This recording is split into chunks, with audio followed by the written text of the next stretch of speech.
Assalamualaikum warahmatullahi wabarakatuh.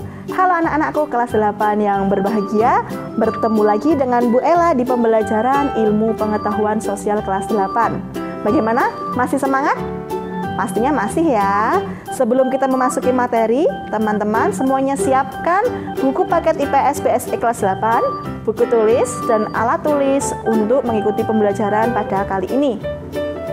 Sebelum kita belajar, yuk kita ketahui dulu peta konsep, sumber belajar, tujuan pembelajaran, dan skenario pembelajarannya. Untuk peta konsepnya, bisa kita lihat ya, kita akan mempelajari bab 1, yakni dengan judul bab keunggulan dan keterbatasan antar ruang dan pengaruhnya terhadap kegiatan ekonomi, sosial, budaya di Indonesia dan ASEAN. Nah, nanti kita akan membahas subbab lanjutan dari yang kemarin yang berwarna sama ya, yakni perdagangan antar pulau dan perdagangan antar negara serta penguatan ekonomi maritim dan penguatan ekonomi agrikultural. Berikut ini adalah sumber belajar yang Ibu pakai. Yang pertama ada buku paket IPS BSI kelas 8. Yang kedua ada buku PR IPS Intan Pariwara kelas 8 semester 2. Nah, berikut ini adalah tujuan pembelajaran yang akan kita capai. Bisa dilihat di sini ya teman-teman. Yang pertama yaitu mampu mendeskripsikan perdagangan antar pulau. Yang kedua mampu mendeskripsikan perdagangan antar negara. Yang ketiga mampu menjelaskan penguatan ekonomi maritim. Dan yang keempat mampu menjelaskan penguatan ekonomi agrikultural di Indonesia. Selanjutnya kita akan melihat skenario pembelajaran yang akan kita lakukan dalam pembelajaran kali ini. Untuk yang pertama, kegiatan awal ada pembukaan dan persepsi. Kemudian dalam inti pembelajaran ada teman-teman melakukan pembelajaran berbasis aktivitas. Dan yang terakhir penutup, nanti anak-anak semuanya memberikan kesimpulan tentang apa yang sudah didapatkan dari pembelajaran kali ini. Sebelum kita belajar, yuk anak-anak kita lihat gambar berikut ini. Pernahkah teman-teman minum kopi asli dari Lampung? Bagaimana bisa ya kita, orang yang berada di Jawa Tengah, bisa minum kopi dari Lampung? Menurut teman-teman bagaimana? Oke, betul. Dikarenakan di daerah Lampung terkenal dengan kopinya, sehingga barang itu diperjualbelikan antar daerah. Nah, hal ini sesuai dengan pelajaran kemarin, di mana setiap daerah mempunyai sumber daya yang berbeda, sehingga bisa saling tukar-menukar sumber daya dengan perdagangan agar bisa mendapatkan keuntungan. Hal ini sesuai dengan pembelajaran kita hari ini, yakni tentang perdagangan antar daerah dan perdagangan antar negara. Siapa di sini yang pernah membeli barang melalui online atau melalui aplikasi Shopee atau Tokopedia? Apakah kalian pernah membeli barang yang ternyata asal pengirimannya melalui luar negeri atau luar daerah? Sekarang coba cek HP kalian ya, ada aplikasi Shopee. Coba kalian lihat apakah ada barang yang dijual dan ternyata pengirimannya dari luar negeri. Coba teman-teman lihat. Atau teman-teman pernah pergi ke supermarket dan menemui barang-barang yang ternyata bukan dari Indonesia. Pasti pernah ya menemui barang-barang tersebut seperti nori, nah itu dari luar negeri. Nah, sekarang ada tugas yang bisa kalian tulis di buku tulis. Tugas yang pertama, yakni buatlah tabel, nah seperti ini. Lalu isilah dengan barang-barang yang ada di rumahmu. Tulislah nama barang, lalu cantumkan di mana barang tersebut dibuat. Setelah itu hitunglah banyak buatan dalam negeri ataupun banyak buatan dari luar negeri.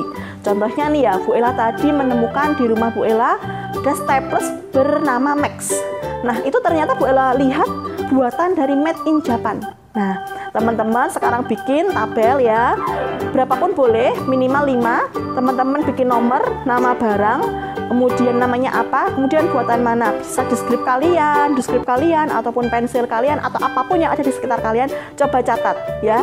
Nanti total banyakan barang dari luar negeri atau banyak barang yang berasal dari Indonesia. Pertanyaan yang pertama. Oke. Pertanyaan yang kedua.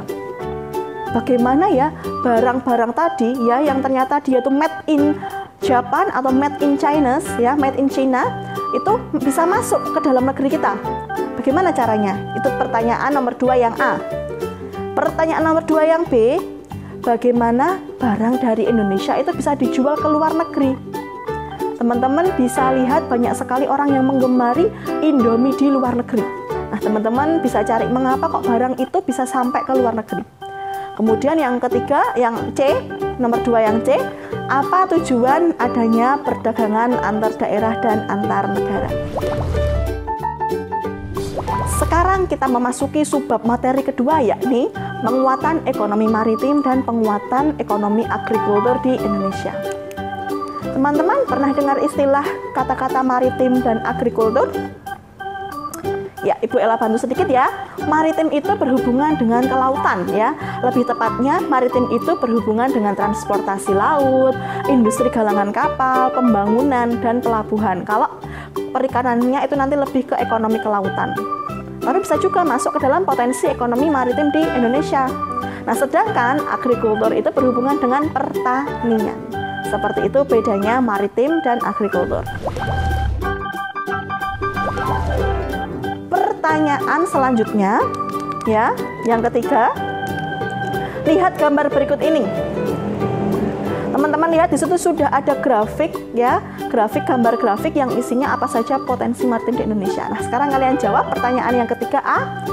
Apa saja potensi maritim di Indonesia sesuai dengan gambar ini? Yang B, usaha apa saja yang bisa dikembangkan dari potensi maritim di Indonesia? Mungkin bisa tol laut atau apapun yang bisa kalian pikirkan, tuangkan di sini. Itu pertanyaan yang ketiga A dan B. Pertanyaan yang keempat, sekarang teman-teman lihat video berikut ini. Indonesia memiliki tradisi kuliner yang sangat kaya. Setiap pulaunya memiliki makanan khasnya masing-masing. Kita punya banyak sekali pilihan untuk makan. Mulai dari gado-gado, sate, somai, toprak, bahkan nasi pakai tempe sama kecap aja jadi. Dari semua makanan yang kita sebut tadi, tempe menjadi salah satu makanan yang mendunia. Produk fermentasi ini memiliki nutrisi tinggi, sampai dibilang magic food di luar sana. Kenapa? Ya, karena tempe memiliki jumlah protein yang sama dengan daging sapi. 10 kali lebih mudah dan 3 kali lebih hemat energi untuk diproduksi. Plus, tempe ini enak untuk dimakan dengan apa saja, walaupun cuma dicocol dengan kecap manis. Mau tahu apa kuncinya? Kacang kedelai.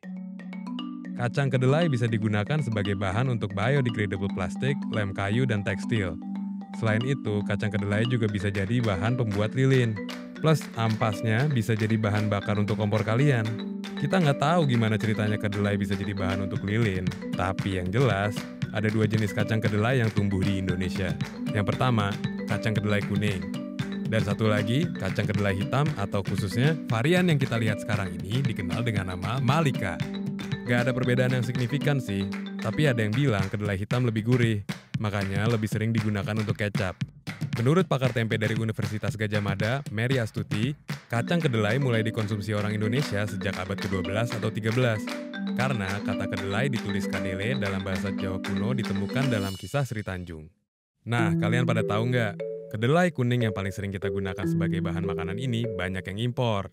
Pada 2019 diprediksikan permintaan masyarakat Indonesia akan kacang kedelai mencapai 3,7 juta ton per tahun. Sedangkan jumlah produksi kacang kedelai di Indonesia hanya mampu memenuhi 40% dari total permintaan. Nggak cuma kacang kedelai, Indonesia juga mengimpor banyak bahan makanan lainnya. Contohnya nih ya, beras dari Thailand, jagung dari India, gula tebu dari Thailand dan Australia. Hampir semuanya impor. Kenapa? Selain karena produktivitas dan permintaan tidak sebanding, masih banyak banget rintangan yang harus dihadapi oleh petani di Indonesia agar bersaing dan lebih produktif. Kami berhasil menginterview 2 orang petani dari Jawa Tengah dan mendapatkan beberapa masalah yang dialami oleh mereka. Dan yang gila, masing-masing dari masalah pertanian ini saling berhubungan. Yang pertama, lahan. Lahan sekarang mulai menyempit. Pinggiran jalan besar seperti sebelah selatan ini didirikan bangunan rumah. Ini kebutuhan dalam mega proyek, lah itu yang paling besar. Itu mengurangi daerah produktif pangan. Jadi, banyak banget lahan pertanian yang berubah menjadi area industri atau tergeser akibat dari pembangunan, yang berujung berkurangnya produktivitas hasil panen. Yang kedua, petani punya masalah yang serius mengenai regenerasi. Anak-anak muda sekarang punya tingkat pendidikan yang lebih tinggi dan kebanyakan tidak mau jadi petani karena pekerjaannya dianggap kotor dan tidak menguntungkan. Pada umumnya anak muda sekarang kebanyakan menjadi petani itu agak malas. Karena anak muda sekarang mencari hasil yang lebih cepat. Saya contohkan kerja di pabrik. Ketiga, petani kita masih menggunakan teknologi dan metode pertanian yang out of date. Contohnya, sesimpel sistem irigasi yang tidak efektif. Atau penggunaan bahan kimia yang berlebihan sehingga menyebabkan tanah pertanian menjadi tidak subur. Lahan sawah pertanian ini sudah banyak pengendapan kimia yang di lahan sawah. Suatu contoh, pupuk kimia, obat gulma itu. Ini kan bahaya sekali di lahan persawahan. Keempat, dari sisi distribusi, Indonesia itu negara kepulauan. Infrastruktur kita belum merata. Lu bayangin kalau harus ngirim hasil panen dari Sabang ke Merauke, pasti mahal. Gimana tuh cara bersaingnya? Ditambah, konversi lahan pertanian di poin pertama tadi bisa menyebabkan pergeseran cuaca yang cukup ekstrim, sehingga makin sulit diprediksi gitu. Kasus yang paling sering terjadi karena pergeseran cuaca ini adalah curah hujan berlebihan sampai menyebabkan terjadinya banjir yang bikin para petani ini gagal panen. Semuanya berhubungan, men. Pemerintah kita udah mencoba memberikan beberapa solusi dengan berbagai cara. Yang pertama, memberikan insentif kepada petani dalam bentuk bantuan benih. Kedua, pemberian pinjaman kepada petani untuk mengembangkan lahan mereka agar makin produktif. Ketiga, pemerintah melakukan penyuluhan terhadap anak muda akan pertanian melalui instansi perguruan negeri tinggi. Dan yang keempat, pemerintah juga lagi gencar-gencarnya melakukan pembangunan infrastruktur di daerah-daerah. Dan masih banyak usaha pemerintah yang kita belum sebut. Dari yang kita sebut ini aja udah bagus banget untuk membantu para petani di Indonesia agar lebih produktif. Tapi cukup nggak sih? Ya enggak bro, pemerintah udah usaha sampai jungkir balik pun belum cukup kalau stakeholder terbesarnya nggak ikut bantu. Siapa stakeholder terbesarnya? Ya kita, masyarakat Indonesia. Kita punya banyak cara membantu petani-petani, walaupun pengaruhnya kecil ya. Tapi, kalau lebih dari 250 juta masyarakat Indonesia turut melakukannya, pasti akan berdampak besar. Jadi contoh aja nih ya, belilah produk-produk makanan seperti beras, tahu, tempe, kecap, atau apapun lah yang berasal dari pertanian Indonesia. Katanya kesejahteraan sosial bagi seluruh rakyat Indonesia. Mana solidaritasnya? Kalian yang katanya muda-muda, pinter, ganteng, cantik, bantu dong para petani ini dengan inovasi ciamik dan teknologi yang bisa membantu para petani meningkatkan produktivitas hasil tani. Atau mungkin mau terjun langsung untuk bertani? Coba bayangin kalau petani udah habis karena nggak ada regenerasi. Mau makan apa Indonesia?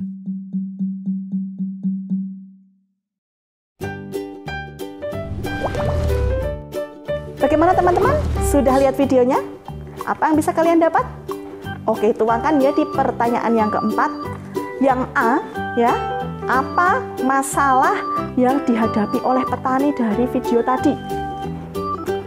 Yang B, pertanyaan keempat yang B, menurut kalian apakah potensi agrikultur di Indonesia itu mengalami permasalahan? Menurut kalian masalahnya apa? Nah, yang C, cari strategi apa saja yang bisa dilakukan untuk mengembangkan potensi agrikultur kita agar lebih berkembang lagi. Itu jadi ada 4 pertanyaan ya, nanti kalian bisa jawab dan bisa kalian tulis melalui buku tulis dan nanti difoto kemudian diupload di kolom penugasan Edmodo. Jika belum paham teman-teman bisa bertanya di kolom Edmodo ya, nanti soalnya juga akan Ibu tulis kembali. Nah, terima kasih anak-anak semuanya, selamat belajar, tetap semangat dan jangan lupa untuk segera dikerjakan ya soalnya. Yuk kita menuju Edmodo. Assalamualaikum warahmatullahi wabarakatuh.